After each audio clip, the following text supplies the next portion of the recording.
California's most powerful earthquake in decades. Stay there! Stay there! Followed a day later by an even stronger one. Oh my God! Now the recovery. Everything collapsed underneath. It's devastating. It's horrible and it's scary. The cleanup. It's a huge mess. And the questions. Is that a surprise at all to you? A new disaster focusing new attention on a continuing reality from one end of our state to the other. What you're really worried about is, are we going to trigger something outside of this region? This is a KCRA 3 News Special, California, living in earthquake country. And aftershocks are still rattling homes, businesses, and nerves in Ridgecrest tonight as crews are working to assess all the damage. They were out tagging buildings today. Some are off limits, too dangerous to go inside. Others have no electricity, power, or water. Inspectors expect dozens of properties will have significant damage. About 100 people are now staying at Ridgecrest's main shelter, with dozens more camping on the shelter's lawn outside, still too afraid to go indoors. And here's a unique view of the earthquake damage. This is a shot from space. That's the before image of the high desert area where the earthquakes hit last Thursday and Friday. Now take a look at the after photo. And you can see the crack that opened up near the epicenter of the quake. Geologists are now looking at this rupture in the earth to learn more about the earthquake activity. Now, much of the damage has been modest, but there are exceptions. There sure are. KCRA 3's Marley Martinez shows us some of the hardest hit areas. At first glance, it's hard to tell that this small desert town was rocked by two massive earthquakes. City streets still intact, people milling around. But just outside Ridgecrest, road crews repave Highway 178, the desert road that links the two towns hit by the quakes, separated by this split inches deep. The USGS monitoring for earthquake activity. It looks like there was a crack in the road here. Also on reconnaissance, an engineer from a company founded in Sacramento. It does look like the ground has moved on either side or I mean, you can either side of the crack. see right here. Exactly. Assessing the strength of roads and structures, this mobile home park, one of the hardest hit areas of Ridgecrest. The trailers in front of my house just collapsed one after the other. It was like a domino effect. Homes exploding from gas leaks, windshields shattered. All the bricks falling down from all the houses, children screaming, women screaming. It's devastating. It's horrible and it's scary. From homes to livelihoods, looters banking on people's misfortune, stealing this store owner's cash register and scratchers. I'm not gonna lie to you, it was tough. It was a punch in the gut, for sure. But others surprised by strangers' generosity. You don't even know him? No. Never seen him in my life. Out-of-towners walking through the door just to lend a hand. I really so appreciate for those people. Life is still good people still around. There haven't been many reports of structural damage from the Ridgecrest earthquake, but not everyone was so lucky, like this family that lives in Trona. We were invited here to this house, and you can see that the entire house actually shifted backwards. The front wall now lopsided. There's a gap by the front door. The front door itself even moved back. On the side of the house, this is where their washer and dryer room are. The machines also shifted from the wall because of that powerful earthquake. A family of 6 lives inside this house, a mom, a dad, and their 4 young boys. They were inside the house when the latest earthquake hit, and they ran outside to safety. Here on their driveway, you can see the cracks from the actual earthquakes. A family of 6 that lives here with 4 young boys. This is their driveway where they play basketball. Now you can see it's a mess, and they told us about their journey moving forward. We were actually hearing the door frames creaking with the aftershocks after the first big one. Wow, creaking and breaking still. It was pretty scary. My kids were scared. The baby was crying, and like right after we all got outside, the ground started shaking. That's all from the second one. We haven't really cleaned up anything. And so what's next for you guys? Moving whatever we can or whatever we can salvage from the house. We're just kind of taking everything as it comes, and we're still all okay, so that's what matters. Marley joins us now from Ridgecrest. So Marley, you're at the earthquake shelter. What are people feeling tonight? They have been through so much. Well, Edie, people are really on edge. Even though it's been a few days since the last major quake, you can imagine they already survived a 6.4 earthquake. And even though the chances were low the very next day, then survived a 7.1. So now they're just waiting with bated breath. Is the next one coming? And there have been so many aftershocks, thousands of them. Have you been feeling those, Marley?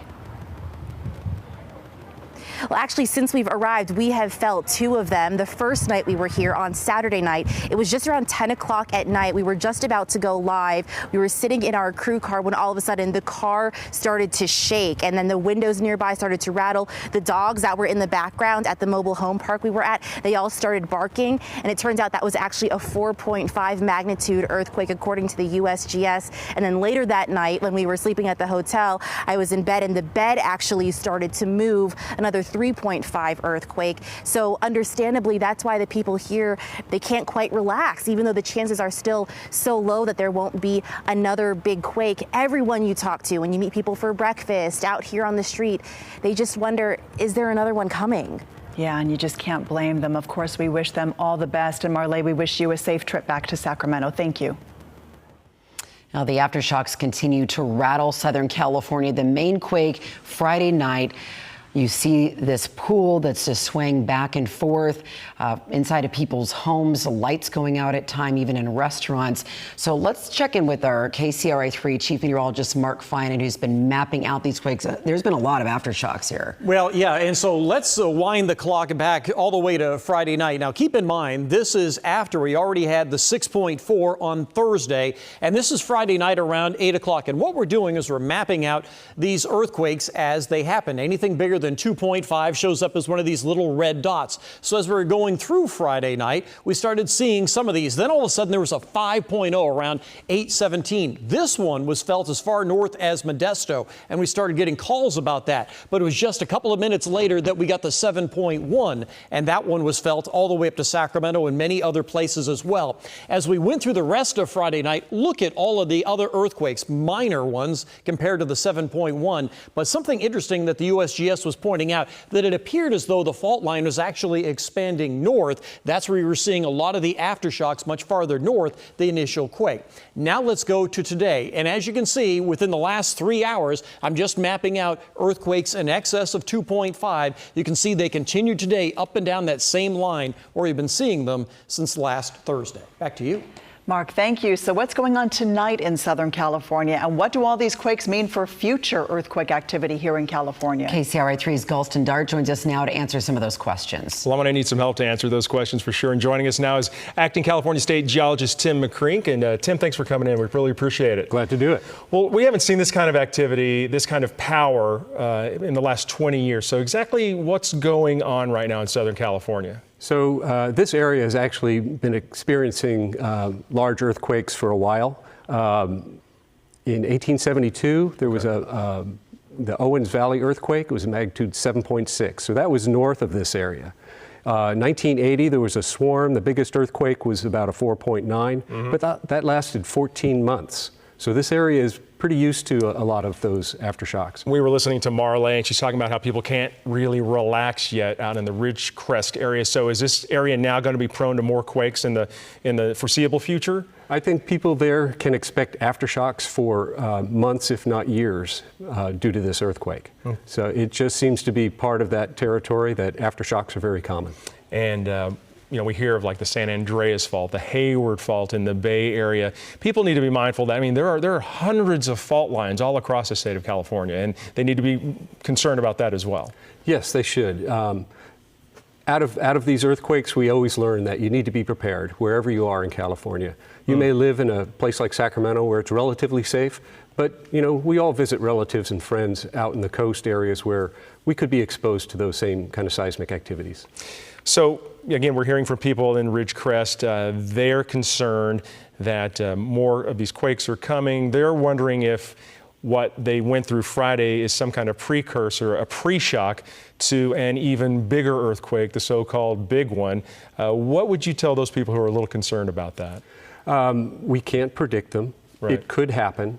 But we know that as we move away from that 7.1 time-wise, as we get a week away, the probability of another 7 drops dramatically. At the current time, the chance that we'll see a magnitude 7.1 in the next month is about 1%. But we're going to see a lot of magnitude 5s, you know, the ones that kind of shake you up and alarm you. So there's about a 13% chance that we'll see magnitude 6s in the next month. Okay, so that's something to watch for. 5s are to be expected. All right, well, thanks for doing what you do, Tim McCrink. Appreciate it.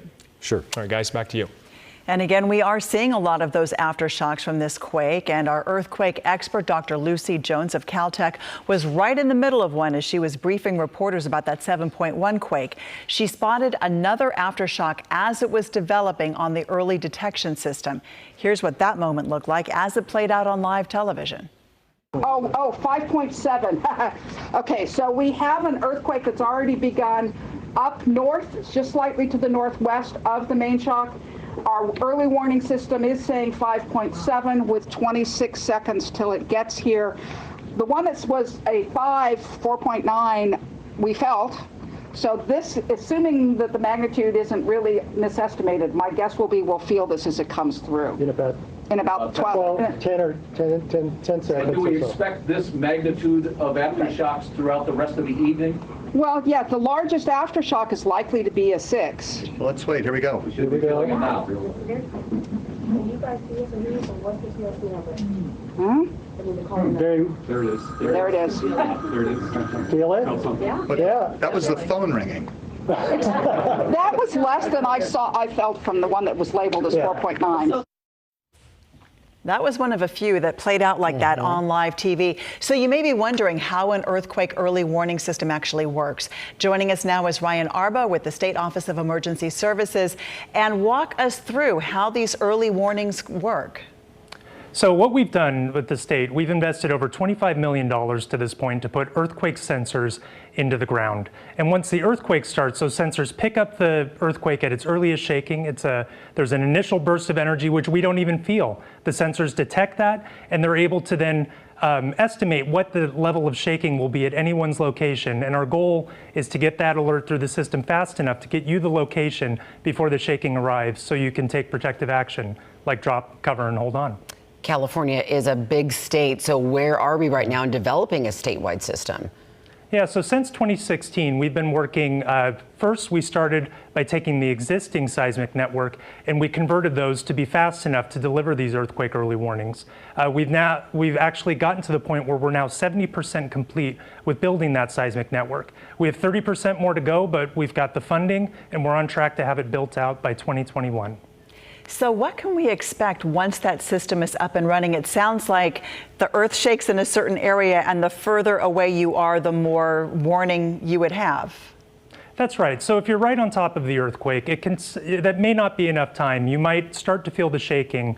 And we still, of course, want to remind you, if you are in that case, if you feel the shaking, to take that protective action. But as you get further away from the epicenter, that's where we can start to give you those warnings. In most cases, we're looking at a few seconds for those alerts. In some cases, it may be tens of seconds. But regardless of the fact, we want you to know when you get that alert to drop, cover, and hold on. So curious, as you mentioned that, Ryan, I mean, you talk about just a few seconds. What does that accomplish for folks who maybe hear a ring or a buzz and then the earthquake hits? What kind of thing will that do for folks? Yeah, so it's one of the things that we notice is when earthquakes don't occur that often. So it can somewhat be a surprise to us. It interrupts our daily life, and there can be some time delay as we're recognizing that the Earth's moving. And then hopefully you've had the training, you've received the message so you can protect yourself. In this case, we hope to, combined with an aggressive education and outreach campaign that's included in this year's budget, in Governor Newsom's budget, we hope to teach people that when you hear that alert, that you automatically drop, cover, and hold on. And in many cases, you'll be able to protect yourself before the shaking even arrives. And that should reduce injuries, save yourself, and then you'll be able to help others after the earthquake and get back to your life. Ryan, how do people get those messages? So we're working on those delivery paths. We're over the past few months, we've done a few tests. One was in Oakland in March. We just did another test a few weeks ago in San Diego to deliver the alert through the wireless emergency alert system. We're reviewing those results and seeing if that's something that can be incorporated. In addition, we're looking at a statewide cell phone app that people can download in order to receive those alerts to their phone. And there's many, many other ways, including sending those alerts in schools, hospitals, and your office space. But again, we're looking at every route possible to be able to get you that alert. Well, Ryan Arbo with the State Office of Emergency Services. Thanks for all you do. And I know you've been busy these past few days, so thanks for spending time with us tonight. You bet. Thank you. Well, of course, an earthquake does not have to be big to cause massive damage. Next, we'll look at some quakes that were less powerful, but far more destructive than what we've just seen in Ridgecrest.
The severity of an earthquake depends on a few things, among them the location of the epicenter and also the magnitude.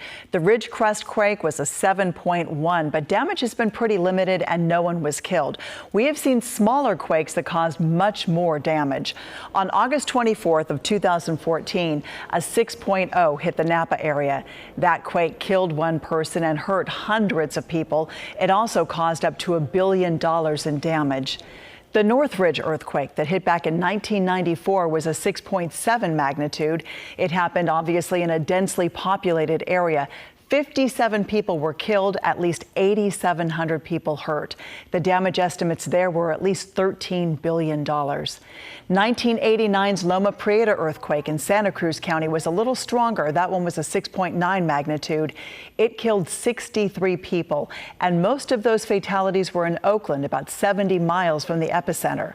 That quake injured more than 3,700 people and damage topped $6 billion. So if the Napa, Northridge, or Loma Loma Prieta earthquakes had happened closer to a larger population center, fatalities, injuries, and damage costs would have been much higher.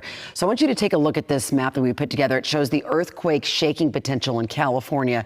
And obviously these areas that are shaded here in red are at the highest risk. You can see that line that goes right up along the coast, as you know, Loma Prieta, that area. Now, there are areas shaded in green here where we are. So Sacramento, Central Valley in here, those are considered at the lowest risk. Sacramento, Stockton, places in the foothill, but that's certainly not to say that the areas in the green are immune from earthquakes. Large and frequent earthquakes can still do major damage, as we know. So now take a look at this map of California, and the lines you see are the faults that crisscross the state. And as we slowly zoom into Northern California, you're going to start to see faults that are in the Auburn area, another one in Yolo County outside of Woodland and Dunnigan. And that fault produced a 16.9 magnitude quake back in 1862. So let's dive a little bit deeper into this. Joining me now to talk about the earthquake risk in California is Dr. Michael Oskin. He's the Department Chair for Earth and Planetary Sciences at UC Davis. Thanks for coming in. My pleasure. So when you hear that and you look at this map, what is this telling you at this point?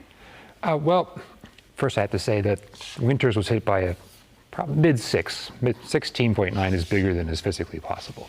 But what we're seeing on this map is essentially plate motion. California is an active place. The Pacific plate moves past the North America plate, loads up this network of faults, and most of that is released on the San Andreas and neighbors close to it, which happen to be close to our major cities along the coast, San Francisco and Los Angeles. And then a proportion of it is takes place east of that area, in a region called the Eastern California Shear Zone and Walker Lane. It's this belt out here. And that includes where the Ridgecrest earthquake occurred these last few days, right in through here. Yeah, and you can see some of these fault lines kind of come up through here.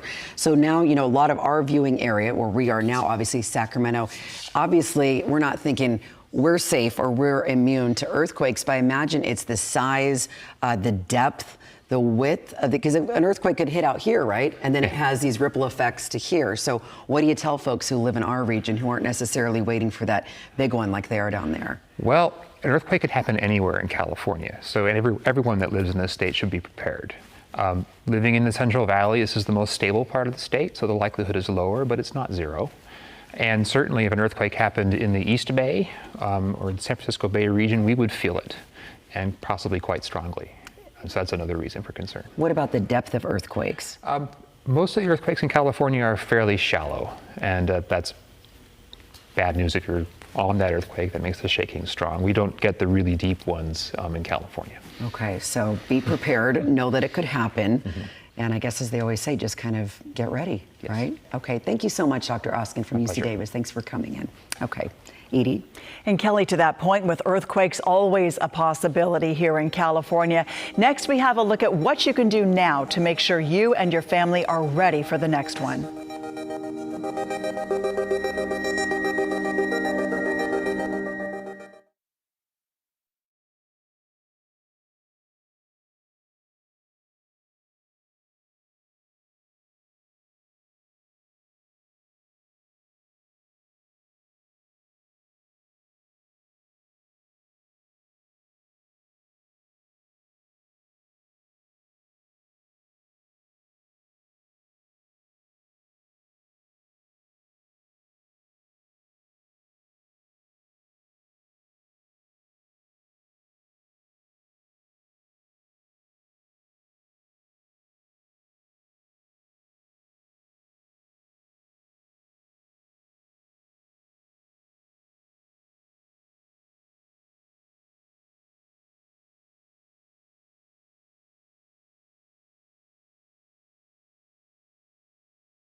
A look there at some of the damage caused by the Ridgecrest earthquakes. And we now know those were caused by tectonic plate activity, in other words, shifting plates, and not volcanic activity. Mark Finan shows us again some active volcanic areas of California. What are you seeing, Mark? Well, California is part of what's known as the Ring of Fire that goes all the way around the Pacific, from Japan all the way through the Aleutians and down into California. It's a very seismic area as well as a very volcanic area. And in Northern California, the most famous one is Shasta, but nearby there's also Medicine Lake and Lassen that last went off a little over 100 years ago. And then farther to the south, you also have a lot of volcanic activity around Clear Lake. And then farther to the south, just in the Mammoth area, there's also the Long Valley caldera. So yes, California has quite a bit of volcanic activity, but keep in mind, having Lassen go off about 100 years ago, in geologic time, that's pretty short. Back to you. Good explanation. Thank you, Mark. So this latest earthquake, of course, a good reminder for all of us. We should always be ready for the ground to shake here in California. The State Office of Emergency Services has these recommendations. It starts with identifying your risk of an earthquake. We know everyone in California could be impacted by a major quake, no matter where it happens. So create a family disaster plan and practice it. Make sure your kids are involved so they know what to expect.